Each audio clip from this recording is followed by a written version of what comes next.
Masjid Jami At-Taqwa Ujung Harapan, Babelan, Bekasi, menjadi simbol perjuangan Kiai Haji Nur Ali, lantaran sosoknya menjadi pahlawan nasional atas perjuangannya melawan penjajah Belanda maupun Jepang.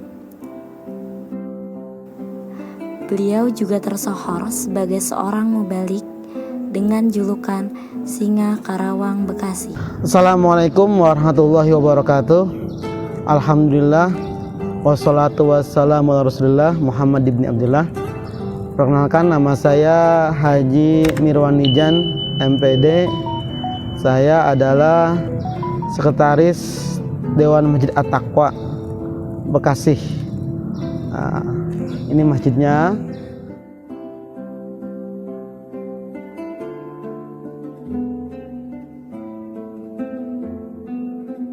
At-Taqwa adalah salah satu masjid tertua dan terbesar di Kabupaten Bekasi. At-Taqwa yang sama-sama kita cintai ini memiliki anggota sebanyak 69 masjid dan musola se-Ujung Harapan atau se-Kelurahan Bahagia. Jadi di bawah masjid ini ada 69 anggotanya. 12 masjid jami, 1 masjid Ghairi Jami, dan 56 musola. Adalah sebuah keunikan tersendiri karena At-Taqwa sebagai dewan masjid. Jadi di Indonesia ada 2 dewan masjid. Yang pertama DMI, Dewan Masjid Indonesia. Berikutnya juga ada Dewan Masjid At-Taqwa yang ada di Bekasi ini. At-Taqwa sendiri didirikan pada tahun Masjid At-Taqwa sendiri didirikan pada tahun 1954.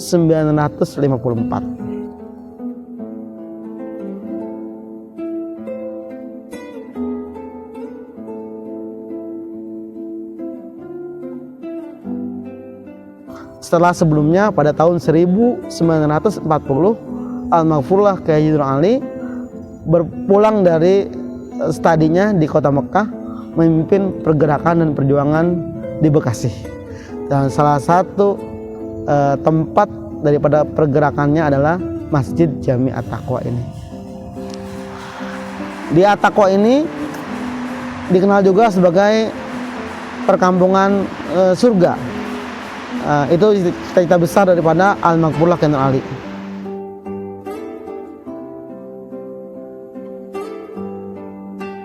Di Kelurahan Bahagia di Kampung Ujung Harapan ini dahulu ada 2 masjid.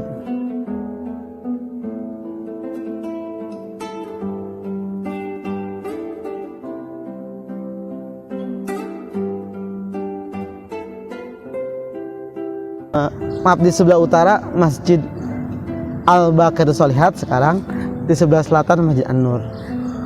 Nah, jadi di kampung ini dulu Jumatan 2 kali. Jadi 1 pekan di utara, sepekan lain di selatan, dan begitu sebaliknya. Adalah masjid ini menjadi tengah-tengahnya. Jadi Habib Utsman, Mufti Betawi, berkunjung ke kampung kami dan mengecek di tengahnya, ternyata di tengahnya di sini adalah Masjid At-Taqwa. Dan 2 masjid sebelumnya itu menjadi Masjid Ghairi Jami sekarang. Yang di utara menjadi Masjid Al-Baqiratus Shalihat, Ponpes At-Taqwa Putri. Yang sebelah selatan menjadi Masjid Ghairi Jami An-Nur. Jadi masjid ini sendiri menjadi pusat daripada kegiatan dakwah Al-Maghfurlah. Jadi di samping ada pesantren sebagai sawahnya, masjid ini sebagai lumbungnya. Jadi panennya bagus enggaknya di masjid ini berjamaah. Di sini juga ada taklim pekanan dan kegiatan di masjid ini bertumpuk begitu. Dan di sini juga diadakan kegiatan-kegiatan yang besar seperti peringatan Maulid Nabi besar Muhammad SAW. Ya, yang kami sediakan nggak banyak sih konsumsinya, sekitar 60.000 besek untuk kegiatan Maulid Nabi setiap tanggal 12 Rabiul Awal, dihadiri oleh para dai, mubalik nasional dan para pejabat tinggi negara di Pondok.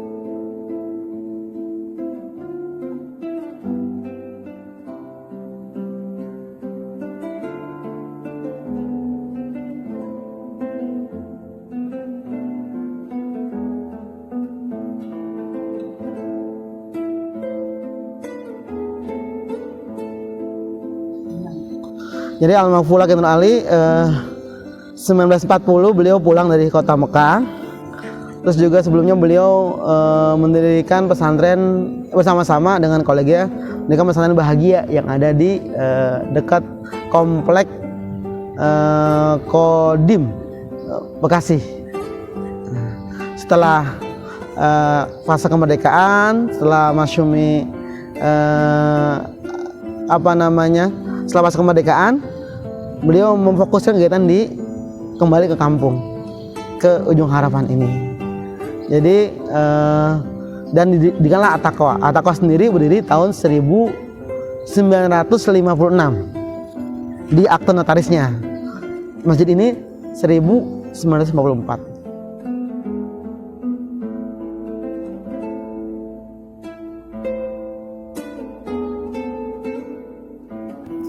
Beliau 1914. Ya. berdakwah setelah umur 30-an. Iya, beliau memimpin berdakwah beliau memimpin pergerakan itu di usia yang sangat belia sekali ya.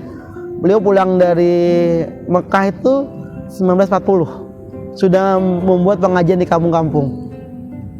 Terus 45 pecah perang, beliau terjun ke medan laga pertempuran.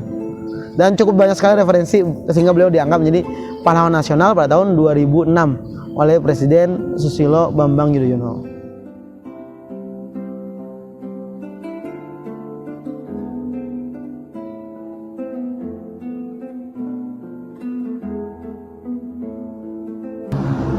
Oh ya, ayah beliau namanya Haji Anwar bin Haji Layu adalah seorang petani biasa. Jadi mungkin gambaran kita berarti Al-Maghfurullah Nur Ali ini orang kaya. Karena di tahun itu bisa berangkat ke Mekah. Itu kan sekarang aja juga termasuk ya untuk ukuran orang kampung itu di kampung itu mapan. Tapi beliau orang tuanya hanya petani. Jadi beliau orang tuanya minjem uang ke salah seorang pengusaha Cina di Babelan. Jadi minjem uang.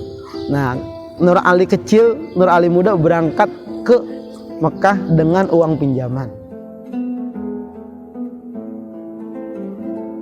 Jadi Kiai Nur Ali itu sebelumnya belajar di kampung sini, terus melanjutkan ke Kiai Mugni yang nanti jadi mertua beliau. Terus lagi beliau melanjutkan lagi ke Cipinang Muara, Kiai Marzuki bin Mirsad. Kiai Marzuki bin Mirsad ini gurunya para ulama di wilayah Jakarta sekitarnya. Kolega beliau ada Kiai Haji Abdullah Syafi'i, juga Kiai Haji Mukhtar Tabrani, dan kiai-kiai lainnya. Jadi beliau sekolah belajar di Kiai Haji Marzuki bin Mirsad.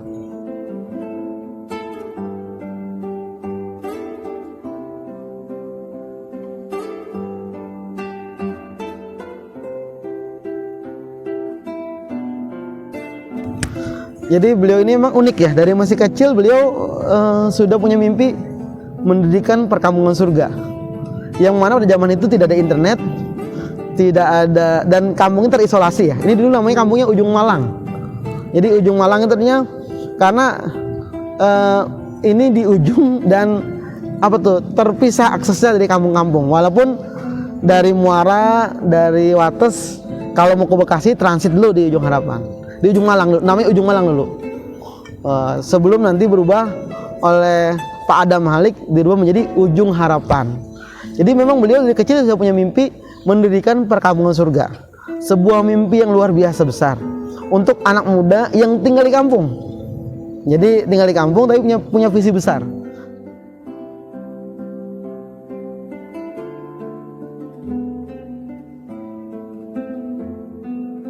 Sehingga beliau mendirikan masjid dakwah karena beliau dari kecil punya mimpi besar.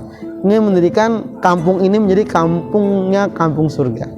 Salah satu indikatornya tadi saya sampaikan bahwasanya di sini lebih dikenal ketua musola, ketua masjid dibanding ketua RT RW.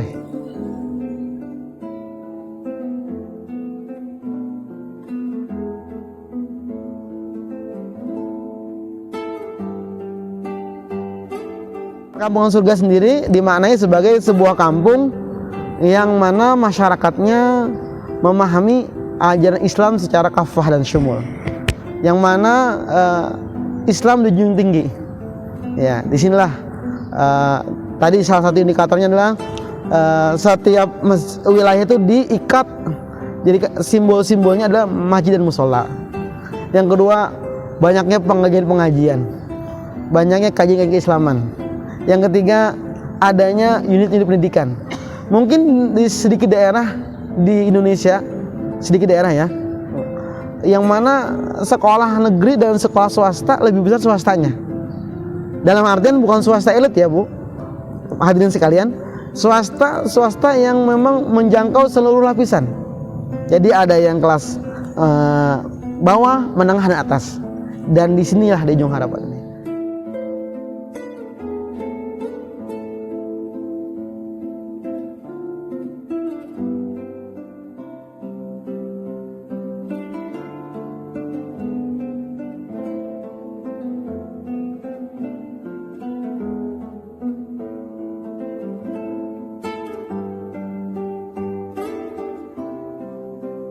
Masjid ini setidaknya ada pembangunan 1954, terus juga ada lagi renov 1970-an. Saya angka persisnya tidak ingat ya. Terus lagi ada di 1980-an, dan yang terbesar itu di tahun 2001, sehingga masjid ini seperti sekarang. Semuanya sudah berganti. Semuanya karena kalau masjid yang lama ini kan, masjid ini dari dasar ini 1,5 meter ya sampai 2 meter.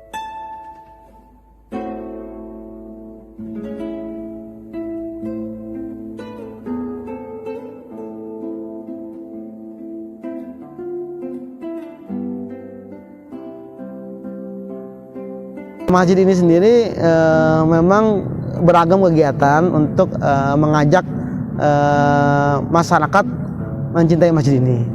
Di antaranya adalah kita ada program namanya I'tikaf bulanan. I'tikaf bulanan artinya 1 bulan sekali kita beritikaf. Nah, yang di sini anak-anak muda semua, anak-anak zaman sekarang ini, anak Gen Z ya. Ya paling tua yang milenial lah. Ada juga kegiatan yang namanya I'tikaf tahunan. Annually event itu 10 hari terakhir Ramadan. Di sini diisi oleh jamaah mu'takifin yang pesertanya lebih dari 500 sampai 1000 orang. Ibu, bapak, hadirin bisa datang ke At-Taqwa tanggal 21 Ramadan sampai malam takbiran. Nggak ada yang pulang, berdiam diri di masjid, beritikaf di sini. Laki-laki saja, dan didominasi oleh anak muda. Terus juga ada lagi kegiatan Iqra-nya di sini ada, Ikatan Remaja At-Taqwa, yang semuanya anak muda. Yang untuk mensyiarkan, ada kegiatan lomba itu menyambut Nuzulul Quran, diisi perlombaan antar anggota Iqra yang jumlahnya 40 cabang untuk bergabung di sini. Ada lagi kegiatan Maulid Nabi, ada lagi kajian-kajian, banyak sekali untuk mensyiarkan masjid ini, karena masjid ini besar dan perlu banyak kegiatan agar supaya syiar terus jaga. Di samping itu juga masjid ini terletak di dalam komplek pesantren At-Taqwa yang isinya semua adalah calon-calon penerus pejuang dan insya Allah menjadi da'i, mubalik, dan juga kader-kader di semua bidang insya Allah.